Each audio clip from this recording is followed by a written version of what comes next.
কবিতার নাম জেলখানার চিঠি। কবি নাজিম হিকমত, আর অনুবাদ করেছেন সুভাষ মুখোপাধ্যায়। প্রিয়তমা আমার, তোমার শেষ চিঠিতে তুমি লিখেছ, মাথা আমার ব্যথায় টনটন করছে, দিশেহারা আমার হৃদয়। তুমি লিখেছ, যদি ওরা তোমাকে ফাঁসি দেয়, তোমাকে যদি হারায়, আমি বাঁচব না।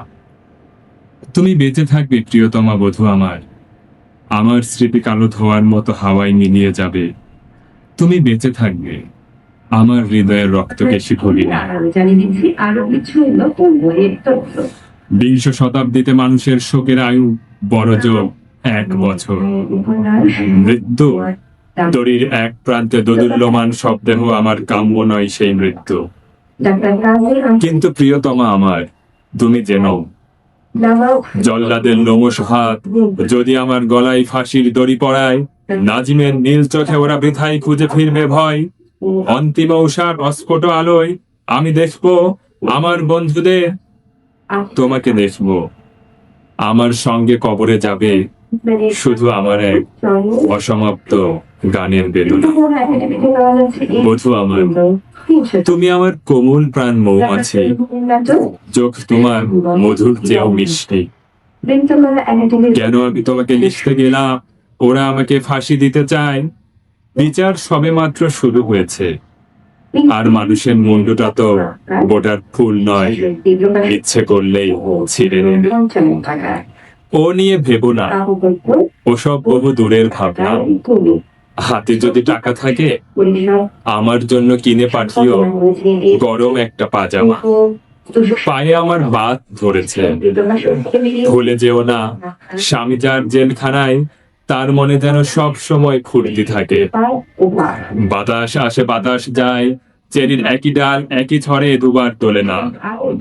গাছে গাছে পাখির কাকলি, পাখাগুলো উঠতে চায়, জানালা বন্ধ, টান মেরে খুলতে হবে।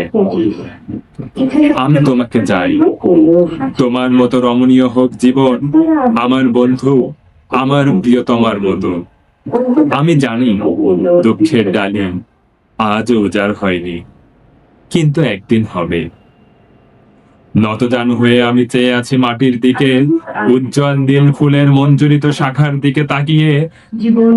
তুমি যেন মৃন্ময়ী বসন্ত আমার প্রিয়তমা, আমি তোমার দিকে তাকিয়ে। মাটিতে পিঠ রেখে আমি দেখি আকাশকে, তুমি যেন মধুমাস, তুমি আকাশ, আমি তোমাকে দেখছি প্রিয়তমা। রাত্রির অন্ধকারে গ্রাম দেশে শুকনো পাতায় আমি জ্বালিয়েছিলাম আগুন, আমি স্পর্শ করছি সেই আগুন। নক্ষত্রের নিচে জ্বলা অগ্নিকুণ্ডের মতো তুমি আমার প্রিয়তমা, তোমাকে স্পর্শ করছি।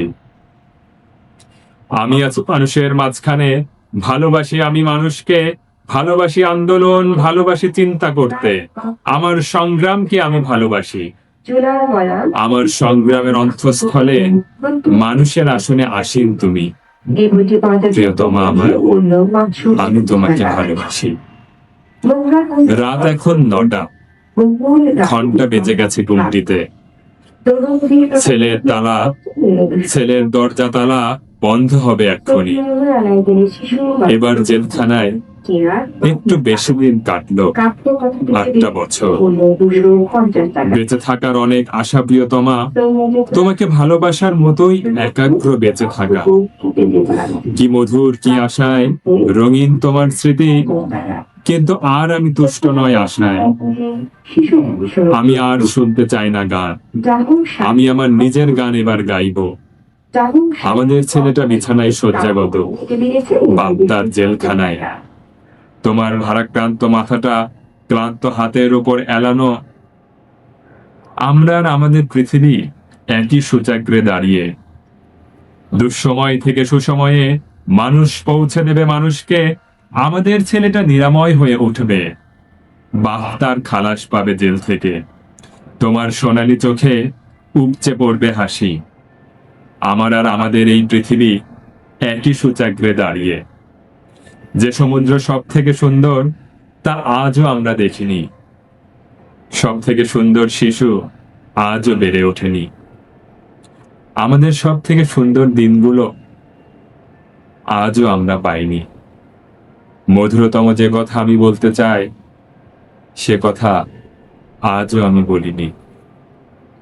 কাল রাত্রে আমি তোমাকে স্বপ্নে দেখলাম, মাথা উঁচু করে ধূসর চোখে তুমি আছো আমার দিকে তাকিয়ে, তোমার আদ্র ওষ্ঠাধর কম্পমান, কিন্তু